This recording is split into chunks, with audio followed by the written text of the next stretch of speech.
យើងនៅខ្លះតែគិតថា item sky fisher stack កាន់តែច្រើនវាយកាន់តែឈឺបាននៅឈប់យកច្រឡំដល់ទៀតហើយក្នុងវីដេអូនេះខ្ញុំនឹងបញ្ចូលប្រាប់អស់គ្នាអំពី passive item sky fisher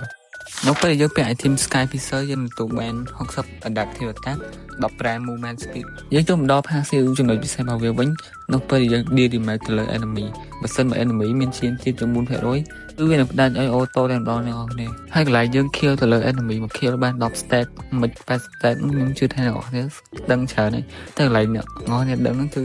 កន្លែងនៅពេលយើងងាប់វិញយើងនឹងបាត់បង់ 30% នៃ stack បច្ចុប្បន្នរបស់យើងយើងចូលមកដល់កន្លែងដែលសំខាន់ខ្ញុំជឿថាគ្នាយើងស្ទើរតែ 95% គឺដឹងវាគឺកន្លែង stack យើងទទួលបានកម្រិតសម្រាប់ 0.1% អញ្ចឹងមានថា10 stack យើងទទួលបាន 1%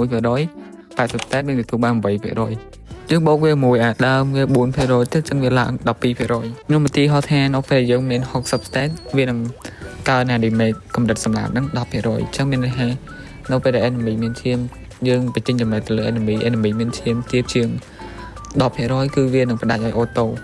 ខ្ញុំបញ្ជាក់អ្នកនរគ្នាតិចកម្រិតសម្រាប់ team sky fisher ហ្នឹងគឺមិនធំ 12% ទេអ្នកនរគ្នាហ្នឹងហើយនៅក្នុងវីដេអូហ្នឹងគឺមានតែប៉ុណ្្នឹងហើយកុំភ្លេចជួយចុច follow ខ្ញុំអ្នកមួយផងយើងជួបគ្នាវីដេអូក្រោយទៀត